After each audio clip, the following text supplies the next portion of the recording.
much. I don't think I'm going to have the opportunity to say this publicly, so I'm going to say thank you to Nicole, first of all, for making such a great effort for this conference to happen. I believe it's a first exercise that I think that we really would like to happen again, and hopefully to cross the border in the spirit of the things that are that we are approaching upon. It is really one of the things that I think that deserve praise about this conference is its mixed character. That it is not altogether academic in the sense that, for example, I was able to hear yesterday the amazing project of Mujeres del Medio, for example, or Romeo Guzman's project about community memories of the Monte. Me, myself here, I'm not presenting a paper, I'm presenting a project. And that is something that I think is worth taking into consideration and take further even, because this is a great opportunity for me. This is really an amazing opportunity for me to share with you this project. Because I believe there are many, because this project, I could call it, rather, I would prefer to call it a conspiracy. I call it the conspiracy of the Casa del Hijo del Ahuizote. And a conspiracy is meant to create certain engagements. And that is what I would like to happen here, right?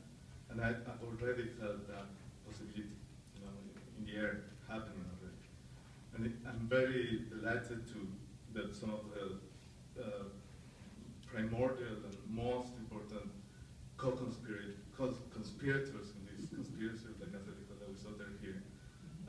First of all, Claudio Lovnis, Professor Claudio Lovnis, I would probably refer to him as Claudio, as comrade too. That he's here. Aurora too, they're both members of the board of the Casa del Hijo del Ahuizote. Giacomo Castagnola, who I really encourage you to hear his presentation later on.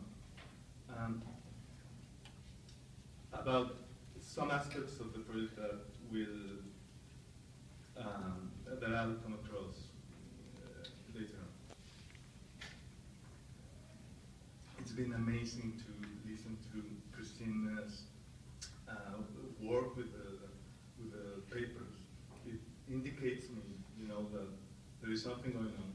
And when you're doing a project that is so difficult, and I probably shouldn't say this, but I believe this has been a truly difficult task. It's difficult to see, sometimes, you think, is it worth it? And when I see, that kind of work, or Claudio's presentation yesterday, his new book that, brings our collection into, this amazing discourse, then I believe we're probably doing something right. And that is probably, worth the effort and worth the pain. And, this is a project that is in process.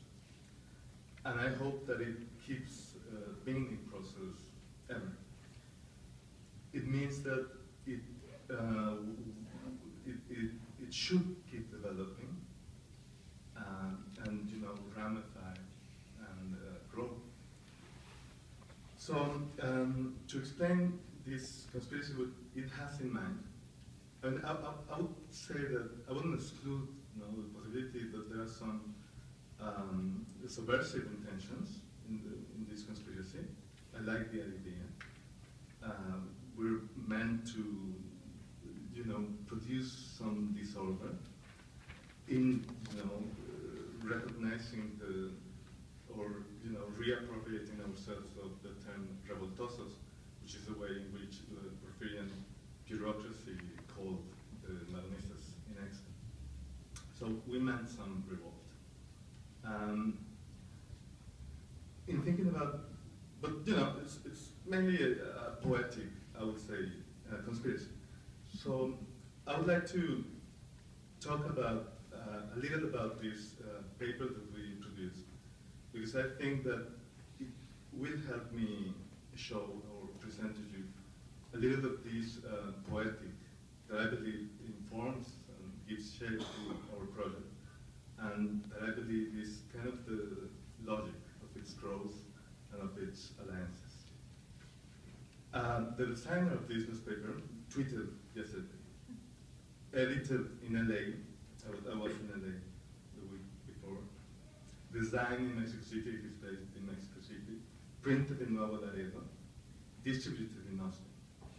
And I replied to him, it gets even better, because in the inauguration when Ninfa Cantú, who I'm going to tell you who she is, was here, she told us that it is printed on paper that is produced in Oaxaca, which is absolutely. So, you know, the original pulp, the primal substance, comes from Oaxaca. And I find that really, really nice. And I think that is illustrating what Hijo del Ahuizote is about. Ninfa's grandfather, there is my friend, who, you know, they have this press in Nuevo Laredo. They print this newspaper that is very old called El Mañana, founded by her grandfather called, and he has one of the most beautiful names I've ever come across in my life. I mean, Pablo Neruda, seriously couldn't, you know, have invented it.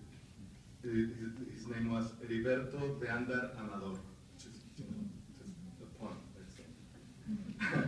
He founded this newspaper. He was the independent and liberal newspaper in Nuevo Laredo. And, you know, I met Ninfa. He told me about his grandfather. And then, you know, I went to the archive because she told me my grandfather was friends with the Flores Magón brothers, and I said, maybe it doesn't match, I didn't say this, but check in the archive. And I came across these letters from Enrique to Heriberto de Andar Amador, in which he was showing solidarity for attacks to the newspaper by local caciques for his positions. And telling him that it reminded him of the times, you know, of the PLM times and the Regeneración times. And I was amazed by this. I showed it to her. And so it is also that Nuevo Laredo and Laredo, Nuevo Laredo, Tamaulipas, and Laredo, Texas, are the exact place in the border through which the Flores Magón brothers crossed the border into exile. So this is, you know, just to unravel the gesture that is behind this little paper that we printed, and try to show to you the kind of spirit that inspires us. I think that, you know, this story about this little paper speaks about the existence of certain networks that became in the past, are becoming transnational. And the proyecto de la Casa del Hijo del Ahuizote is very much about these networks and, you know, setting up networks. And I believe, you know, this conference is also part of this, a very meaningful and transcendental event in the construction of a network.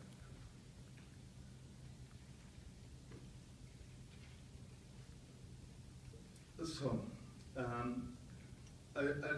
so, you know, speaking with people that came to the conference, I decided that it was worth also to give a general outline of the project, precisely because I discovered that there were things that I might have excluded from my presentation that became relevant because there were possibilities of collaboration here.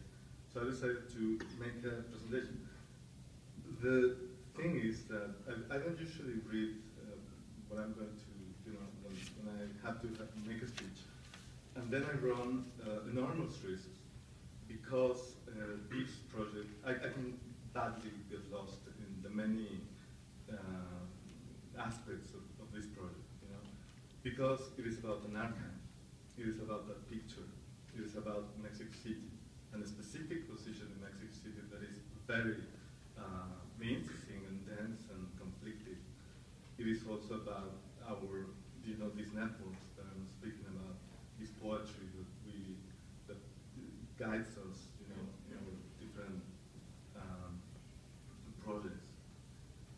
And still, you know, I will make the effort of giving you an outline of the project.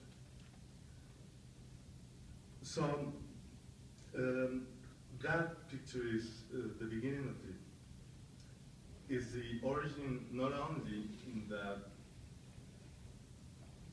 the whole project sprang from the picture, but also in that I believe it works as a gene, in the sense that every feature of the project can be traced, I believe, to the very dense meaning and symbolisms and, you know, things that are going on in the picture. The project is basically originates in the combination of an arca and a space that is that specific building in Mexico City. The arca is my great-grandfather's, who's Enrique. He's the one to the further right in the picture. But to the extreme, you know, right of it, you have like the shape of someone who was kind of into the frame, but not quite. And I believe that's important for our project too, and also people in the left, sorry. So we inherited his arca, and I was talking with Dita about this earlier on. She had a chance of going to my grandfather's house, stumbling upon this place that we call it cuartito, where we stored the papers, and, you know, and reading them. Those papers needed a place in order to be known to people. They needed an archive also, and that was a process that was undertaken probably in the 80s by my father, and that I have continued and systematized since you know, the early 2000s. That picture is one of the documents in the archive. It depicts the facade of the building where the printing press of Hijo del Ahuizote was. All of this is Mexico City. This is right next to where the printers in Mexico City have traditionally gathered. That is the area surrounding Santo Domingo. It continues to be so.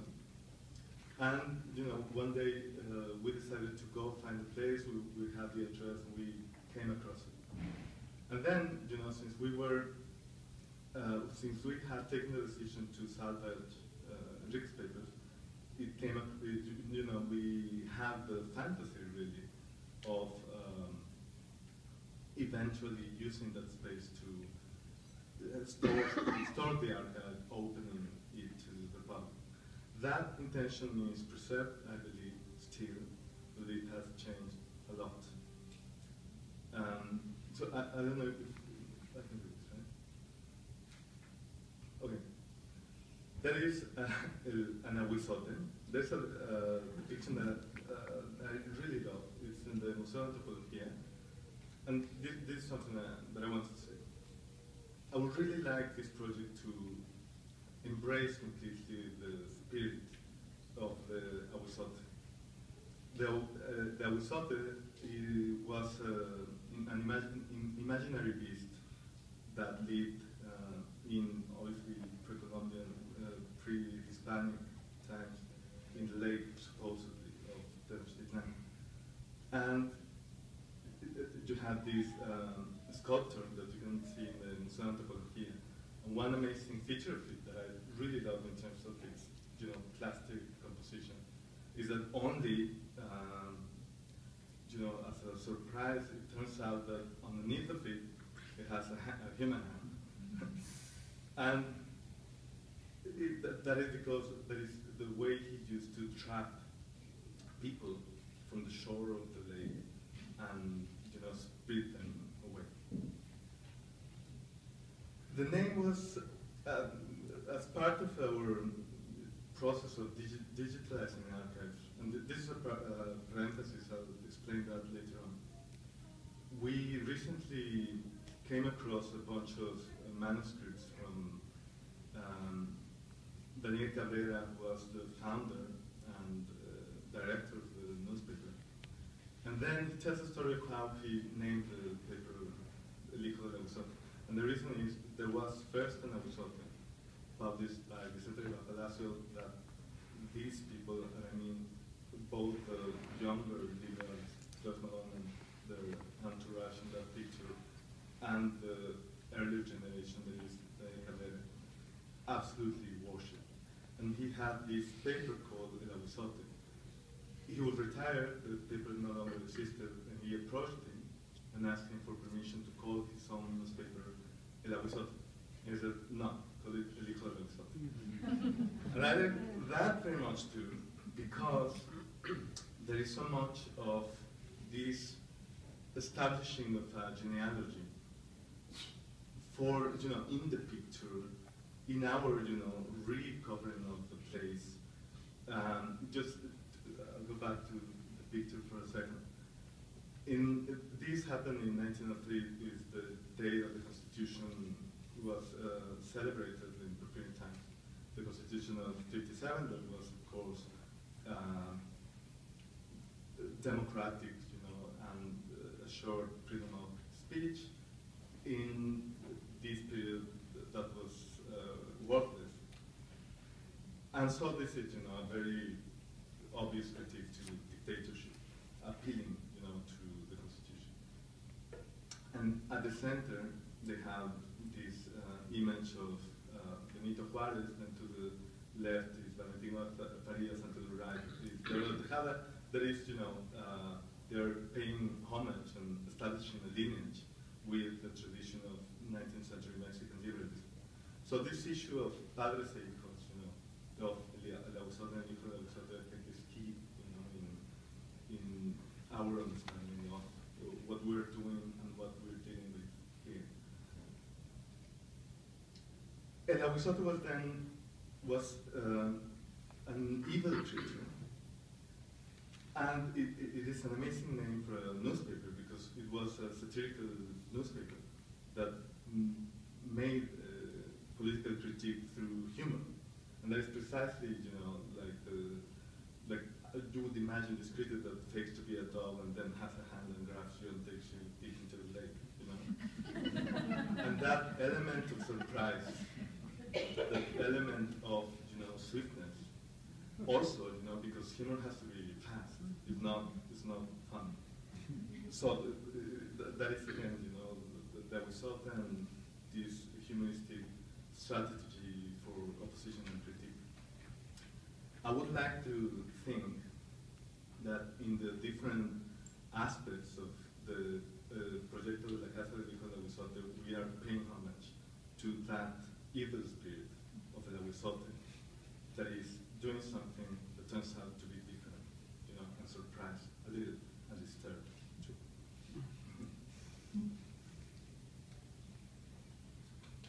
So El Hijo del Ahuizote is doing two contradictory things in principle, really. Let's see what happens. We're building an archive, a repository, and at the same time, we're trying to dilute the archive. And I believe this is essential to the whole thing. For once, we have, Enrique's collection, we decided to digitalize it all, because we just didn't want to manage, to have, bureaucratic controls of the collection. And this is something that is also important for me to say here, that we're doing because we want. We could, not do it, possibly, or that's a fiction that is important for me to keep. So we could probably not do it, and therefore we do things that we want to do, and that we feel like doing. And this is important for the conspiracy, I think. It's made out of sympathy, empathy, affection. We started from Enrique's collection. We digitalized it all because we didn't want to, need bureaucratic controls of the collection, although we wanted people. And I wouldn't say historians just yet, to access the materials. On the other hand, we are since we decided to digitalize it all, we are building an increasingly large collection of materials, always through digitalization. So for example, 2 years ago, we made an agreement with Archivo General de la Nación when Aurora was there, and through that agreement we have access to their materials, and we started with what was described in their catalogs, and then, thanks to Aurora's empathy with the project, thanks to her willingness to participate in this conspiracy, we had the doors of the archive in order to look through what else we could find that was relevant, but not described, and therefore completely unreachable for any user of the archive. And we stumbled upon masses of information, and we did that. And there's part of our repository now. It's about 15,000 images. It's really a lot to us. And then we intend to keep doing this sort of exercise through these sort of agreements, not only with public institutions, although we want to do that, also with private collections that are usually far more fragile, rare, and precious. Really. So, for example, the Daniel Cabrera papers. And so, I say that there is a tension, if not a contradiction, in the very essence of the project, that is building an archive and then trying to eradicate control away from the documents. I have 2 sayings. One of them is that the vision of Hijo del Ahuizote, and I believe we're paying homage here to the anarchist spirit involved, is to redeem the document from its bureaucratic captivity. I have so many times come across analogies between the archive and prison. The mere fact that the Archivo General de la Nación is housed in what used to be a prison. And I remember, I don't know if you know this document, going across like a memoir from the 80s, and somebody just, casually mentioning how active it was that the archive was now in a prison because it facilitated the, task of control. And I don't know if you've seen Alain Resnais's beautiful documentary about the Bibliothèque Nationale's course, you have to see it. And the analogy is so natural, because it's true. So, in this instance, I would like, to invoke the spirit of anarchism and the spirit of utopia too.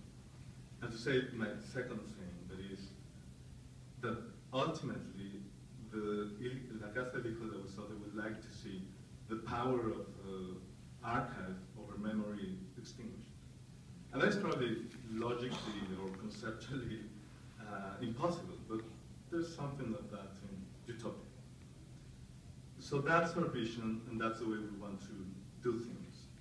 Obviously, the spirit is, or the reason is, that access to historical materials is so restraining, really. And it makes sense, because their documents are both valuable and super fragile. So you need, so I wouldn't, the letters that Claudia mentioned yesterday, between Jesus Flores Magón and his mother when he was in jail, I wouldn't have that, lost or destroyed. That would be terrible. And digitalizing allows us to, it empties of meaning so many of the practices that feel familiar and natural and logical to the archive. So we are in the middle of that experiment of seeing how much of the archive and its practices as an institution we can get rid of.